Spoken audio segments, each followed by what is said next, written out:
முருகா சர்க்குருநாத. ஓம் சரவண ஜோதி நமோ நம. ஓம் முருகப்பெருமான் திருவடியில் போற்றி. எதிர்பாருங்கள், வருகின்ற சித்திரை மாதம் முருகன் வருவதாக உத்தரவு வந்திருக்கு. வருகிறேன். வருகின்ற சித்திரை மாதம் மிகப்பெரிய ஆற்றல் உள்ளவன், உருகும் மடியவர், ஈரிவினை இருள் பொறும், உதய தினகரன் யமகரன் வளவரும், உலகம் முழுவதும் வெளியில் வருவனா வல்ல ஆற்றல் பொருந்திய முருகன். என்ன அவள் வட்ட எப்படி அவனுக்கு இந்த வல்லம்னா, மூச்சு காட்டு தான் இயக்கினால் மனிதன் இருக்கிறான், அதை அடங்கினால் ஞானியார் என்ற கண்டுபிடிச்ச முருகன் அவன்.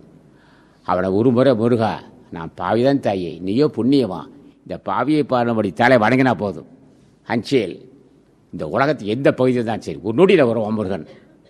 அவன் தான் எல்லாத்துக்கும் வாசி நடத்தி கொடுத்துருக்கான். ஆகவே அன்பர்களுக்கு வருகாலத்தில் ஞான சித்திர காலம் வந்துடுச்சு. இப்போது வந்துட்டு வர சித்திரை மாதம் ஆரம்பிக்கிறான். வருகின்ற சித்திரை மாதம், அதாவது ஏப்ரல் மாதம், ஏப்ரல் மே மாதத்துக்குள்ளே முருகன் வருவான், உலக மக்களை காப்பாற்றுவான். அப்போ தான் உலகம் செழிக்க போகுது. பருவமழை பெய்யும், நாடு சுவிச்சமாக. 12 மணிக்கு போவா ஒரு பொண்ணு, 12 மணிக்கு தனியாக போவா, இங்கேருந்து 1 கிலோமீட்டர் போவா.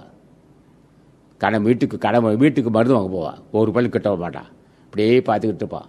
யாராவே முருகான்னு சொல்லி வெளியே போகணும். இப்போ ஒரு தந்திரம் சொல்கிறேன் கேளுங்க. முருகான்னு சொல்லி வாகனம் ஏறினால் கொண்டு போய் விட்டுட்டு வந்துடுவான்.